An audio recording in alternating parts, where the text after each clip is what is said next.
Local Edition. I'm Brad Pomerance in our Sacramento Bureau today, and we are joined by Kiana Valentine. She is a legislative representative for CSAC, the California State Association of Counties. She is joined by Will Kempton. He is the executive director of Transportation California. And I recently, sir, read a blog post of yours. I enjoyed it very much. And you made a point that was quite thought-provoking, if I may say. And the point was this. Let's just say, for argument's sake, that transportation funding dollars are wasted, that they are misspent. Does that mean, therefore, that we should not invest in improving our deteriorating roads? Well, Brad, the purpose of my argument was that the misspending of dollars or wasting money does not justify not investing in our existing infrastructure. We have a multi-billion-dollar investment in transportation infrastructure in California, and just like our homes, we need to take care of that investment, of that asset. Yeah, please. But it also means that we have to reform the way we do business in transportation so dollars aren't misspent, so that we eliminate or substantially reduce any waste in spending. And that's an important part of the component.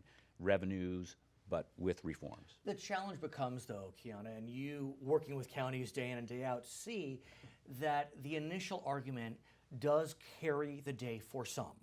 The argument that I can't trust government to spend money the way it should. It's wasteful, it's abusive, there's graft and corruption. I don't care, I'm voting no, and sorry. How do you respond to that, assuming the position being that we need to address this crisis? Well, I think that we have a lot of evidence on the table that counters that argument. Yes, we're going to, for the sake of this argument, assume some level of waste and fraud going on at government.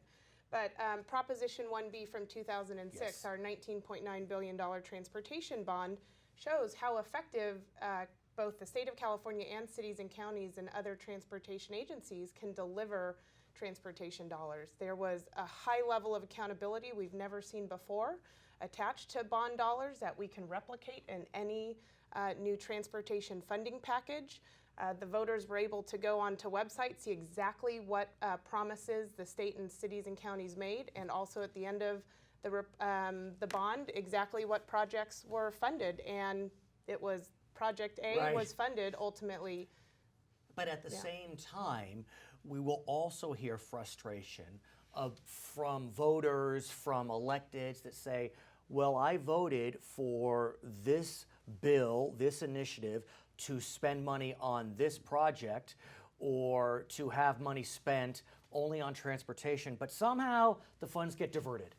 You know, there's the weights debate, the truck weights, that money got diverted, the gas tax doesn't go all to transportation, and so that causes more frustration. Well, I can understand that frustration. I'm a taxpayer as well. Right. I'd make one statement relative to this whole argument, and that is that there really are no accusations aimed at the transportation program in terms of fraud or corruption.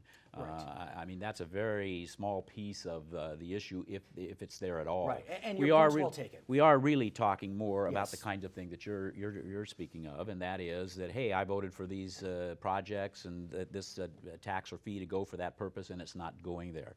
A lot of that is because we have had these myriad budget crises in California, and the state has had to borrow money from various accounts.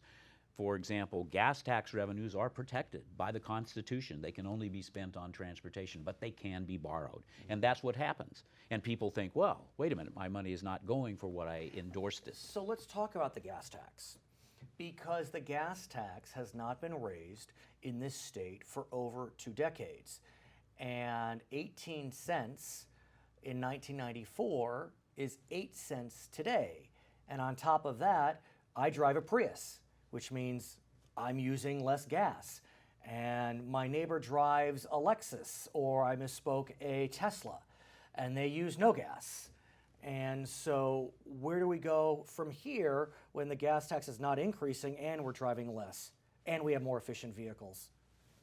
Well, that's the problem. I mean, the gas tax has been the backbone of transportation funding for decades.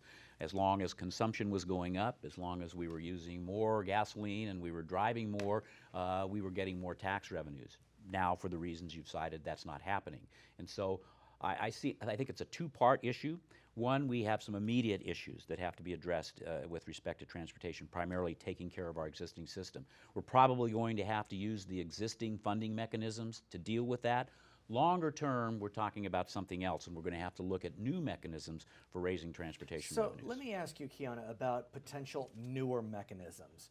One that I find really interesting is a mileage fee program, vehicles miles traveled. There's a pilot program right now. California Department of Transportation has been seeking volunteers to allow their odometers to be tracked. It's voluntary, so any issues of privacy, you volunteered. What do you make of a program like that, where the government actually sees how much you drive and then you're taxed accordingly? I'm personally in favor of exploring the opportunity, not to convey that CSAC has necessarily endorsed going from a gas tax to a vehicle miles traveled fee. But the transportation system has always been funded by user fees. That's the traditional source, and as Will mentioned, the purchasing power of those user fees has eroded. Californians are actually driving more today than ever before, and so we do have to find new ways to really connect the use of the system to what drivers are paying. Here's another challenge. We're driving more but using less gas because we have more fuel-efficient vehicles. But then could one argue that the user model becomes regressive? Because look, we're having to move farther out because housing costs are more expensive. And so those that can least afford to pay more taxes to use the roads are having to pay more taxes to use the roads because they're having to move to suburbia. I do think there are some equity factors that sort of tip the scales on that argument. Right now, alternative fuel vehicles, Teslas, those are very pricey alternative cars that the lower economic segments of society aren't driving. So they're probably paying more in tax now. It is regressive in a sense. Although, now. To defeat my own argument, I've had, I don't know, 4 or 5 Priuses. I got when it came out in the beginning. Every time I get a new Prius, the price drops. I mean, Priuses are getting, and I'm not trying to be an advertiser for Prius, but these hybrid vehicles are getting less expensive, are they not? Well, they are, and that's a good thing because it's going to encourage people to use vehicles that require less energy. There's a whole bunch of good reasons why being more conservative with our energy is good public policy. But I will say this, the fact of the matter is that people are paying more to drive farther today. The gas tax is in itself a mileage tax because the more you have to drive, the more gasoline you use. And so it's not that much of a change to go to a mileage-based user fee approach. I agree with Kiana. We're testing this. That's what this is about, to see if it will work for California. So where do we go from here? We've been talking about this for quite some time. You know, maybe I was too Pollyanna. I thought we went into special session last summer. It's going to work out just fine, and we've seen no movement.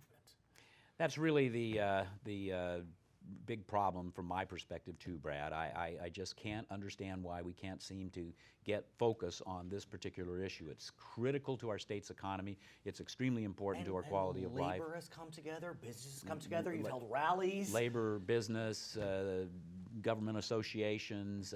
There's a huge coalition in support of this, and yet we can't seem to get the folks in our legislature to act on a problem that is extremely pressing.